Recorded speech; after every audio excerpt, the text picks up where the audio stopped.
You are tuned into the Dr. Tina Show with Dr. Tina Moore. For more, visit drtina.com.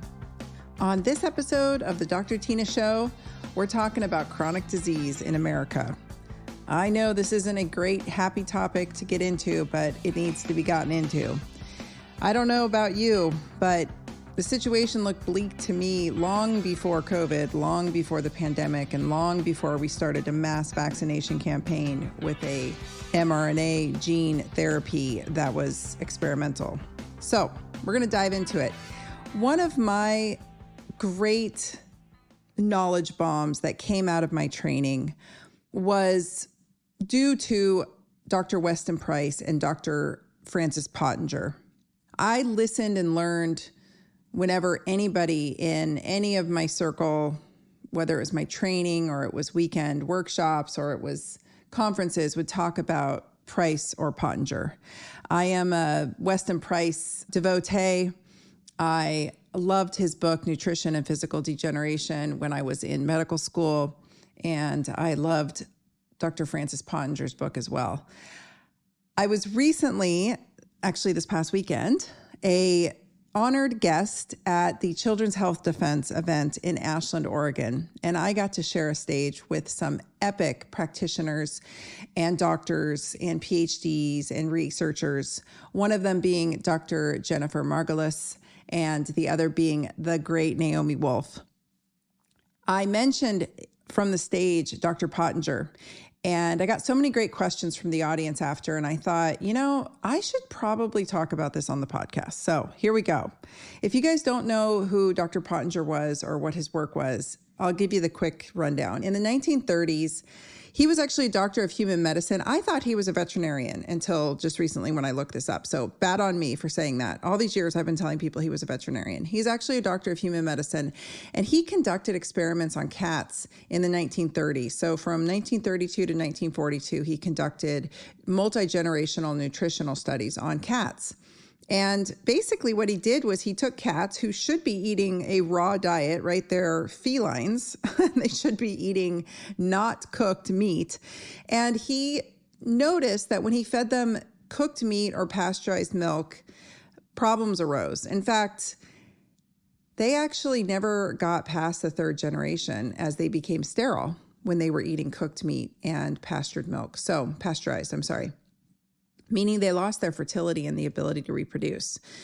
It is important to note that in all of these cat experiments, I will just preface with this, he removed their adrenal glands. The reason being is he was actually trying to do studies for human use by taking out the adrenal glands of these cats. So if you know anything about adrenal health, you'll know that's probably a terrible thing to be doing to an animal, and all sorts of problems probably arose from that. So we don't have a great control group here, but I just want to share some of what this information that was gleaned from this. So basically what he found out was that if you fed the cats a diet of raw meat and raw milk and cod liver oil, versus a different group that he fed a diet of cooked meat and actually raw milk in this group and cod liver oil.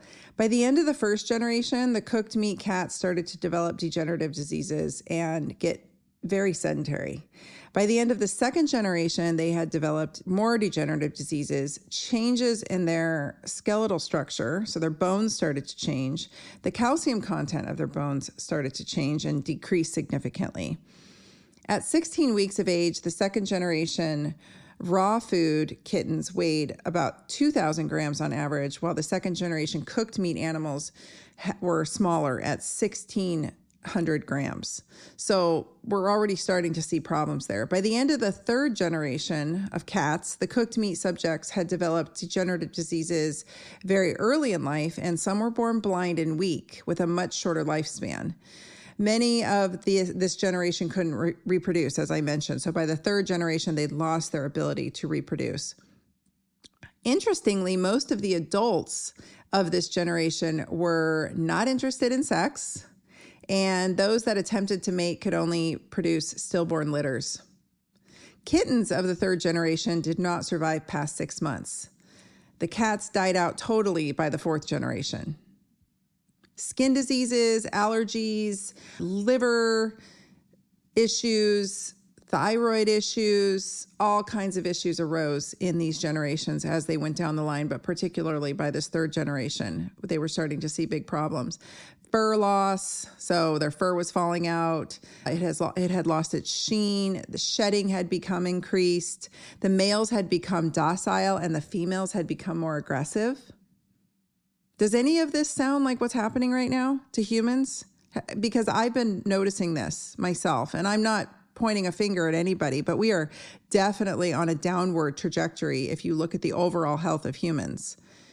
We have a problem brewing. And I've been saying it for years, long before the pandemic, that my generation, I would say, was Pottinger's third generation of cats.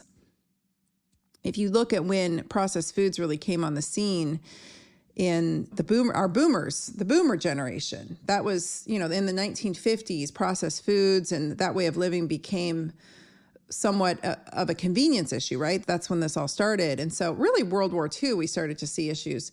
I'm not saying we should be eating raw food or raw meat. That's for felines. But I'm talking about the adulteration of the food supply, which in the 30s and 40s was already starting to happen, definitely in the 50s, and it really got pronounced in the 90s. So I'm going to say that my generation was roughly the third generation of Pottinger's cats, and we're seeing sky-high rates of infertility in the next generation. My daughter's 22, so that generation, lots of problems there, guys, and maybe you haven't noticed in your young folks, but there's a lot of problems brewing. We want to blame guns. We want to blame SSRIs. We want to blame a lot of things. I'd like to suggest that perhaps epigenetics plays a role in that. The old adage is, genetics loads the gun and lifestyle pulls the trigger. It really comes down to epigenetics as well, which are like little flags on your genetic code. So it's not, if your parents had diabetes or high blood pressure, that's not your fate. But epigenetically, there may be some play here. So I'll get into that more in a moment. I want to keep telling you about these cats. Basically, here's the deal. It took about 9 generations. Once they reversed these cats' diets, let me talk to you about that. They called it regeneration. When cats of the first and second generation cooked meat fed groups were returned to a raw meat diet, they are classified as regenerating animals of the first and second orders. All right. So their progeny are then maintained at an optimal diet, meaning the raw diet, to measure the time needed to rebuild their health to that of normal cats. It required approximately 4 generations for either order to regenerate to a state of normal health. However, because of the lack of reproductive efficacy, very few deficient animals regained normal health. So very few even could come back from it, noted before deficiency was imposed in this line of the cats. So some of them didn't come back, even if they, with all best measures. Improvement in resistance to disease is noted in the second generation regenerating cat, but allergic manifestations persisted into the third generation. In the third generation, skeletal and soft tissue changes are still noticeable, but to a lesser degree. And by the fourth, most of the severe deficiency signs and symptoms disappear, but seldom completely. One of the experiment's most startling discoveries was that once a female cat is subjected to a deficient diet for a period of 12 to 18 months, her reproductive efficacy is so reduced that she never again was able to give birth to normal kittens. So she was able to reproduce, but not to normal kittens. Even after 3 or 4 years of eating an optimum diet, her kittens still showed signs of deficiency in skeletal and dental development. When her kittens were maintained on an optimum diet, a gradual reversal and regeneration started to take place. So I can speculate all I want on what I think about the impacts of what modern day food has done to humans. But I'm telling you, if you look, we can get into some studies too here in a moment, looking at maternal metabolic health and what that does to offspring. So simply the mother being of poor metabolic health has ramifications on her offspring that those offspring will carry throughout their life. We are looking at Pottinger's cats in the human species is what my hypothesis is and what I am presenting to you today. This is the tough conversation that nobody wants to have. If you listen to my episode where Mark Groves was my guest, you heard us talk about how we both think humans are going extinct. And I think that how we're currently functioning as a species is just absolutely unsustainable. There's no way that the amount of metabolic dysfunction that's prevalent in our society is sustainable. Not, COVID aside and vaccines aside, which the vaccines, we've got data. Problems with sperm function and sperm count, problems with fertility, spike proteins in the ovaries. I'm not making this up. This is all data that's out there that you can go seek out. I'll try to dig some of it up to throw in the show notes, but this isn't anything you can't find readily. And I'll say this, if this is news to you, this bad news, people aren't paying attention, right?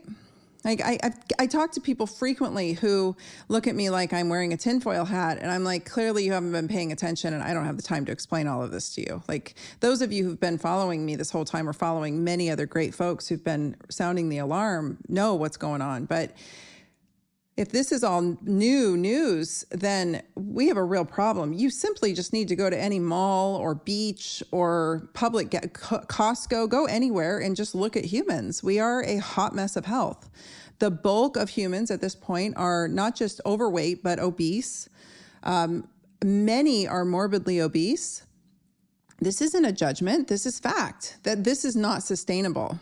And it's becoming normalized, right? So now we're turning it into the health at every size movement, which is a hypothesis and one that is not founded on any good data. Obesity in and of itself, adipocytes drive inflammation and drive chronic degenerative disease. Most diseases that you see right now that are killing the bulk of Americans are preventable lifestyle diseases, meaning they are 100% contingent on one's lifestyle, and they are 100% reversible contingent on one's lifestyle. Now, reversible meaning, are they going to go back to baseline? No. Damage has been done, right? That much oxidative damage for how long? If it's been decades, that kind of oxidative damage brewing in the body is going to have serious health implications, regardless of how we want to look at it. And then conversely, let's look at the folks who are just really thin and have no muscle mass whatsoever. Those are what we call TOFI, thin on the outside, fat on the inside, or the metabolically unsound who are thin. Those folks actually have a higher increased mortality, meaning higher risk of death from everything, pretty much. So being underweight and undermuscled, being overweight and undermuscled, having a busted metabolism, either way you look at it, is really the beginning of the end and the kiss of death. And this is why I so fervently pound this drum. I have been talking about this since I can't even remember. I remember being in school once. I'll tell you a story. I was in school and I was in the community clinic, and I had a Spanish-speaking Hispanic woman and her daughter I was at a community clinic, so we had basically a drapes, dividing the rooms. And I had her in my cubicle with me, and I was trying to explain to her diabetes, and I was explaining insulin resistance. And because there was a language barrier, my Spanish is not good, I didn't have a translator, but she spoke some English, and her daughter spoke decent English. Her daughter was probably 10 or 12, and I drew it all out. Her daughter spoke great English. She was born and raised here in the US, and so she was able to translate it all for me, and I drew it all out for her, literally, like drew pictures of what insulin resistance was. And I had to tell her to stop eating corn, which is traditionally a large part of her diet. And because it's not processed the same anymore, it's highly genetically modified. It's not cooked in healthful lard. It's cooked in seed oils, on and on. And so I had this conversation, and I remember her understanding it very clearly, and she was ready to take action, which she did. There was no struggle there.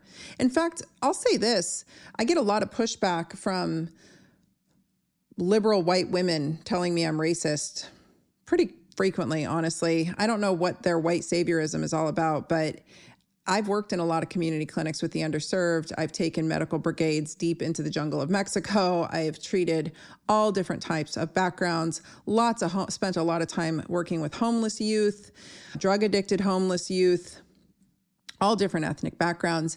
The folks who want to take their health into their hands and not die are the people who listen. It doesn't matter what their financial situation is. It doesn't matter what their ethnicity is. It doesn't matter none of that matters. What matters is people who know better do better if they want to. And I've had better compliance coming out of the community clinics, out of folks who had no money, way better than I have out of rich white folks in the fancy suburbs where I've worked, where they had all the money in the world to spend, but they just wanted to justify their sugar addiction all day. So I'll leave it at that. I'm sorry if that offends anyone, but I have listened to rich white women talk themselves in circles around their diabetes and try to justify their sugar addiction and their baking habits and I got to bake for my grandchildren and blah, blah, blah. When I've had, I remember one woman I was treating, a Black woman who had pretty severe rheumatoid arthritis rheumatoid arthritis is an autoimmune condition, has a lot to do with what's going on in your gut, and particularly what organisms are living in there and your dietary habits. It's very much mitigated successfully with proper lifestyle. And sometimes people definitely need pharmaceutical intervention so that their joints don't erode and dissolve. But in this woman's case, she didn't have the financial means to get some of these medications. And we were in a community clinic where we only had a limited supply of supplements. And I had to put her on a water fast, which is not something I take lightly. I don't throw most people on a water fast unless I'm really monitoring them. And I had her go on a 3-day water fast and do a vegetable broth because she was a vegetarian. I would have liked to move her to more of a carnivore diet, but she wasn't going to do that, because she had some ligamentous instability in her upper spine, which was due to the rheumatoid arthritis. And nobody would have caught it except I happened to be in chiropractic college and we were studying it that week. I was in the naturopathic clinic, but none of the naturopaths would have caught that because they don't learn about it. But I did in chiropractic college, and I immediately got her in for an x-ray. And sure enough, we had a problem on our hands. And she had great success by using the tools that she had available to her. And she also happened to love to cook from scratch. She loved to grow herbs in her garden. And so she was able to grow some of her medicine. And we worked together to get her into a state of somewhat of remission until we could get her into the proper networks if she were wanting to seek out some of the pharmaceutical interventions that we could find for her. I mean, my point of all this is nobody gets better unless they want to. That's been my experience. That's my personal experience.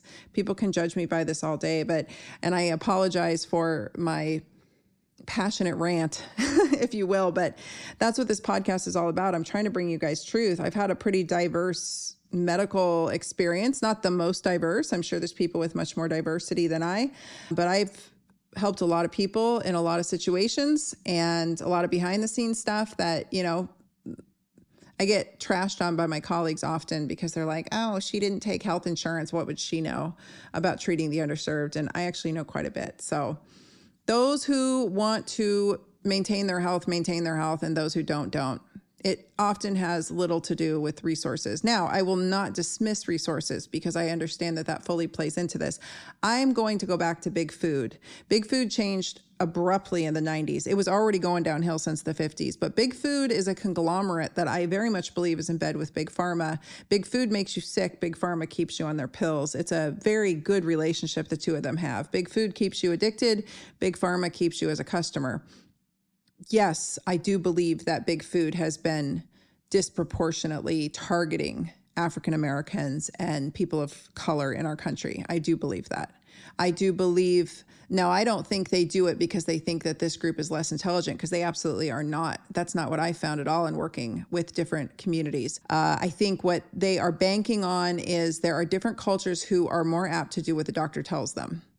And they might be more apt culturally. We see differences in how people respond to pain and how people, literally, it's like in their culture. I had a patient once who was a Middle Eastern man, and he was in the most horrific low back pain, and he wasn't showing a sign of it at all. And I really had to get it out of him how much pain he was in, because culturally you don't express that, right? I live in a farming community now where I've got to really pull it out of my husband if he is in pain or discomfort, because you don't complain. So I'm just saying, culturally, it doesn't even have to do with ethnicity or race. Like culturally, everybody's different, right? And so as a good physician, you've got to work with who's in front of you, what's their story? How did they get here? And how can you help them right now? Yes, resources help, but not always. I'm telling you, I've seen a lot of rich people piss away their health.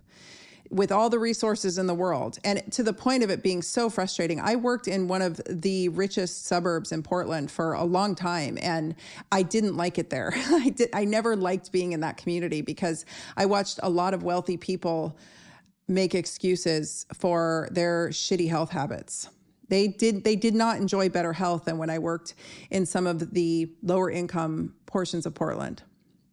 Not necessarily. Again, it comes down to people who really want to make change. And I'm telling you right now, the way that viruses have been altered because of lockdowns and the vaccine campaign and what we're doing to the immune system, I'm actually writing a Substack right now on data that we have showing that people's immune systems are being impacted by this vaccination campaign, which I have been warning about and hypothesizing about from the beginning.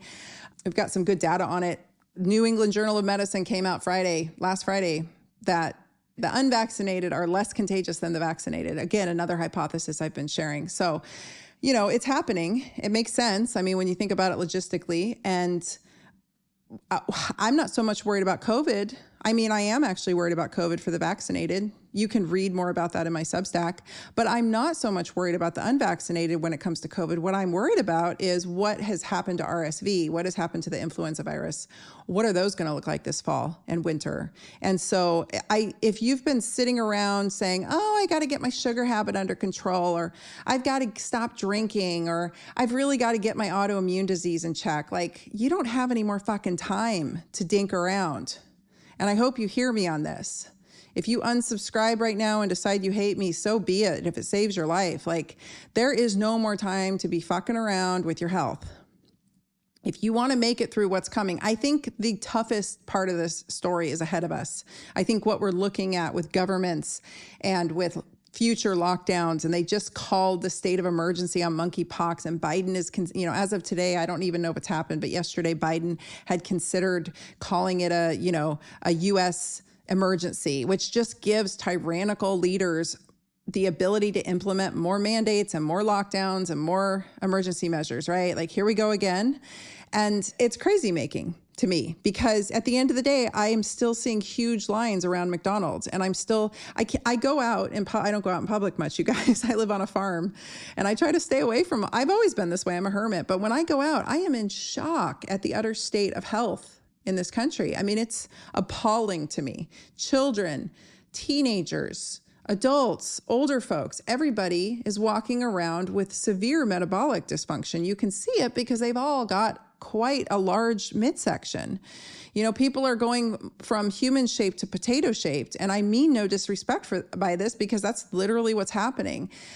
I can't sit back and watch it happen and not say anything. Like, we have a problem. And that, in my opinion, is what's driving the continuation of these viruses being virulent and these viruses causing problems. We would have, if COVID had hit in the 1950s, this would have been over and done quickly. First of all, they probably would have let it run its course. But most importantly, we would have had way less people that were susceptible to poor outcomes, way less humans. Humans were too sickly in 2020 to handle COVID. COVID, I don't think, was actually the worst thing in the world. I think we had a very sick human population that wasn't able to handle it. So a recent study came out, you've heard me talk about the 12% of Americans that are metabolically healthy and all the rest are not. Well, a recent study came out showing that actually ended the study ended looking past 2018. So 2018 was the cutoff, and it showed that only 6% of US adults are metabolically healthy. That's a problem. And then let me tell you some of this data on mothers. I want to share this study. In 2010, in the American Journal of Physiology, a study called Maternal Obesity and Fetal Metabolic Programming, a fertile epigenetic soil, showed that in addition to insulin resistance, children born of metabolically unsound mothers, those who were overweight, obese, and or diabetic, even if the diabetics were of normal weight, were not overweight, that these offspring had insulin resistance, more propensity towards insulin resistance, higher propensity towards lipid deposition in their muscles and their liver.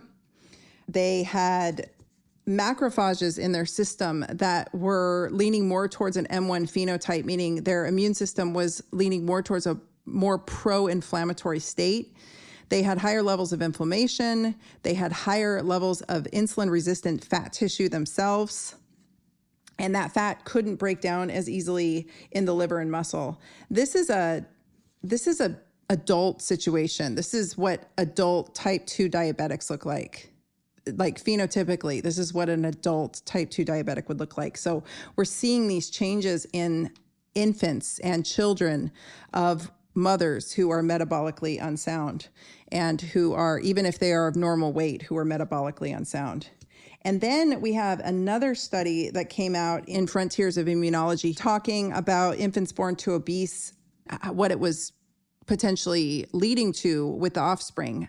I want to counter and say perhaps it was the babies being born to metabolically unsound mothers, but also their breast milk was different.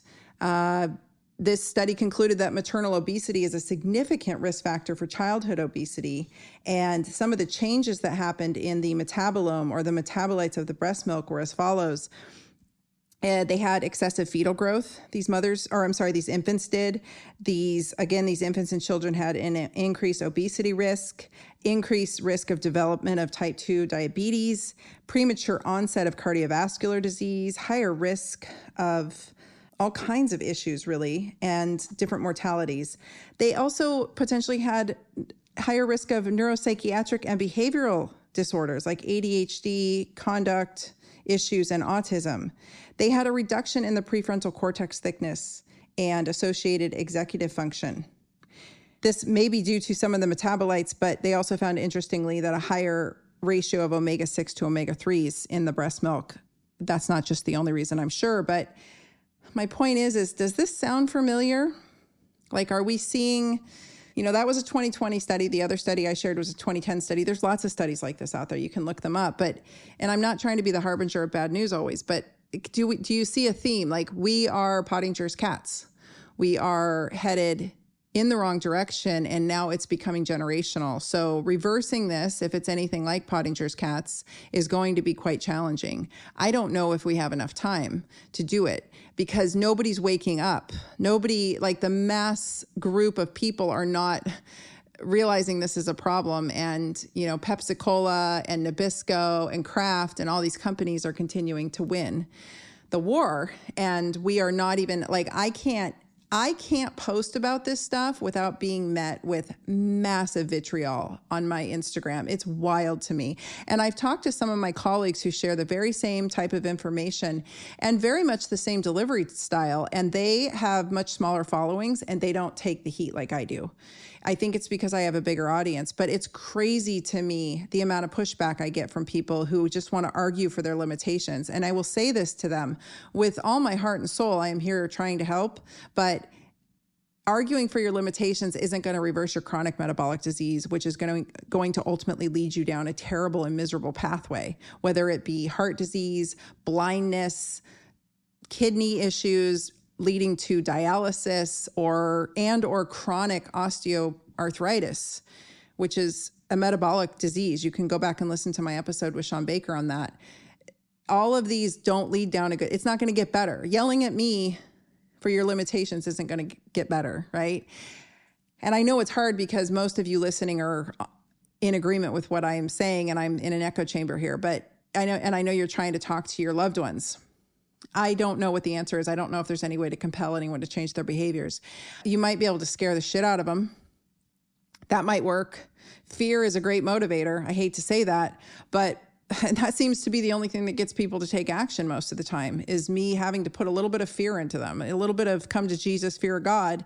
Suddenly people are like, oh my gosh, I got to take action. But I'm telling you, we don't have a lot of time on this. So if you're sitting on the fence and you're like, oh, I've been waffling, I've been listening to Dr. Tina and I believe her, but yeah, it's hard. Like, I'm telling you, kicking sugar is the easiest part of this. The rest of it has got to get into place. And you all know how to do it. I've shared with you extensively how to do it on this podcast. So just go back and listen to some previous episodes. I do want to share with you a really interesting article I came across, which has just some sobering statistics. This is from AmericanActionForum.org, and it was from 2020, September 2020. So this was, the pandemic was up and rolling, and we know from the data that rates of obesity and type 2 diabetes have skyrocketed in both children and adults. It's more than doubled in children since the advent of lockdown. So I can only imagine that these chronic disease stats in a few years, when they compile them again, will be far more horrific. But this is what we got right now. So I'm going to give you some statistics. When including indirect costs associated with lost economic productivity, the total cost of chronic disease in the United States reaches $3.7 trillion each year. Trillion, you guys. That's approximately 20% of the country's gross domestic product. This is why I say this is not sustainable. Those with chronic disease and their families face both direct and indirect costs. Direct costs are primarily stemming from longer and more frequent hospital visits and greater prescription drug use, while indirect costs arise from lost education and job opportunities. That's a big one, right? I don't even want to go too far into that, but when you're looking at children who are dealing with chronic illness, lifestyle-induced chronic illness, generational chronic illness, epigenetic and genetic chronic illness, from what I just shared, that the information I just shared, these kids are going to have a really tough time in the job market. And that's tragic, right? A disease is considered chronic when it persists for at least a year or more and requires ongoing medical attention. Approximately 47% of the U.S. population, that would be over 150 million Americans, suffered from at least one chronic disease as of 2014. You can only imagine where it's at now. Almost 30 million Americans are living with 5 or more chronic diseases. The risk and prevalence of chronic disease grows as we age, of course. However, approximately 27% of children in the United States suffer from a chronic condition. 27% of children, you guys, suffer from a chronic condition, while about 6% of children have more than one chronic condition. In contrast, around 60% of adults suffer from at least one chronic condition, while 42% suffer from multiple. Among those 60 or older, at least 80% have one chronic illness and 50% have two. And you might say, oh, but Dr. Tina, old people get chronic disease. Contraire. Older people who are aging well do not get chronic disease. Older folks who take care of themselves and walk into older age with muscle mass and good dietary habits and good lifestyle habits, who move a lot. And these do not have to be wealthy people, folks. I've treated I've had the honor of treating many, many very healthy 70, 80, 90-year-olds in my practice over time because they were my mentor's patients. I took over his practice of 30 some years. So I inherited these wonderful old folks who were quite vital, and they came from all different socioeconomic backgrounds. Many of them were on a fixed income, but they knew better. They knew they needed to eat real food. They knew they needed to take some targeted supplements to keep their mineral status up, and they knew they needed to get enough protein, and they knew they needed more. Most importantly, all of them said the same thing: just keep moving. They knew the minute that they stopped moving, it was the kiss of death. So the minute they had any kind of musculoskeletal complaint, they were in my office getting treated because they didn't want that to slow them down. They knew if they were out for more than a few days, their cognition was going to start going, their ability to keep moving was going to start going. So moving your buns around, that's it, right? So these ailments account for 70% of all deaths in America, you guys. Chronic illnesses and diseases account for 70% of all deaths in America, killing more than 1.7 million people each year. So COVID's got nothing on that. I'm sorry. This is insane. These numbers are insane to me. And there's much more to this article. I'll post it in the show notes so you can look at it. There's graphs, there's data, there's all kinds of references, so you can go crazy on it. But the more I read it, the more depressed I got. So that was the first paragraph. I'm going to leave you with that. So remember, Pottinger's cats. Remember what maternal health does to the offspring. And remember the chronic disease stats I just shared with you. This is what we're looking at. How can you do something about it? That's a tough one. I think all we can do is take care of ourselves, right? We can take care of ourselves. We can take care of our kids as much as our kids will let us, right? I know as they get older, sometimes they rebel. Mine did. Mine rebelled against health. That was her big rebellion, was hiding soda in the closet, not alcohol, soda.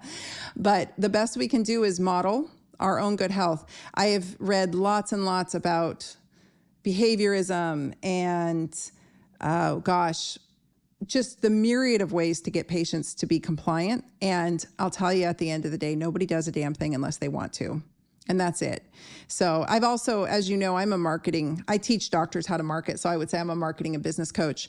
And a lot of that is psychology. A lot of that is influence. A lot of that's trying to get the right words to get people to comply, right? It's not manipulation. It's exactly what I did in clinical practice, which was trying to make a convincing story for someone, a real story based on facts. But how do you convince people to do anything? You don't.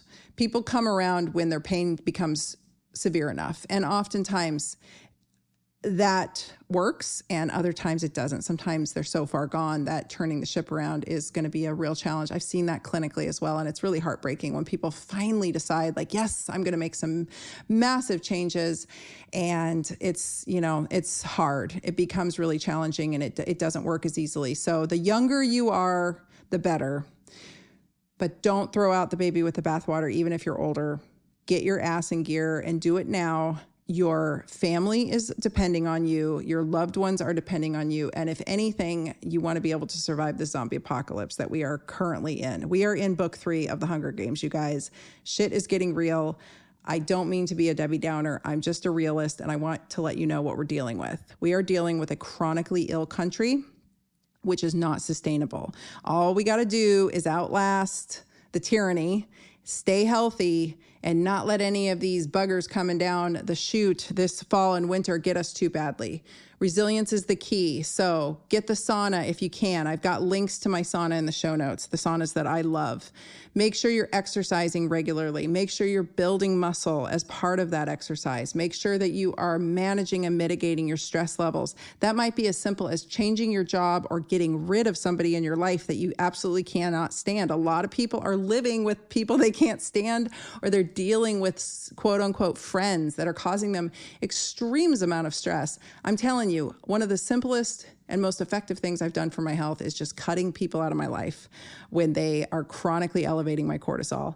You quickly realize they were causing you more grief than they were causing you help, right? But we just keep people around because we're being too nice. This is not the time to be too nice anymore. We're well past that. Our country is in danger from more than just our ill health effects. So my part on this and my mission in this world is trying to keep humans surviving the zombie apocalypse. And I want to help you guys too. So check out the rest of my podcast episodes here. If you're new to me, if you're not, catch up on them. I try to give you all the information with all the great guests and interviews that I can. And then I throw these solo episodes in. So I will leave you with that.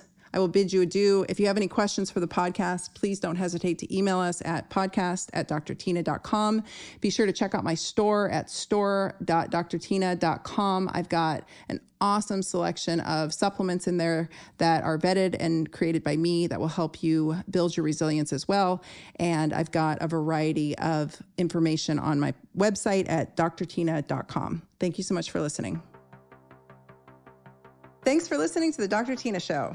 Please be sure to follow me on Instagram at Dr. Tina, that's DRTYNA, and Dr. Tina 2.0, as well as visit my website at drtina.com.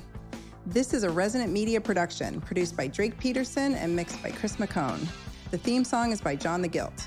As always, you can email the show at podcast@drtina.com. And if you like this episode, please rate, review, and subscribe on your favorite podcast app. See you next week. This podcast is for general informational purposes only. It does not constitute the practices of medicine, nursing, or other professional healthcare services, including the giving of medical advice. I am a doctor, but I am not your doctor. No doctor-patient relationship is formed. The use of this information and the materials linked to this podcast is at the user's own risk. The content on this podcast is intended not to be a substitute for professional medical advice, diagnosis, or treatment. Users should not disregard or delay in obtaining medical advice from any medical condition they have, and they should seek the assistance of their healthcare professionals for any such conditions.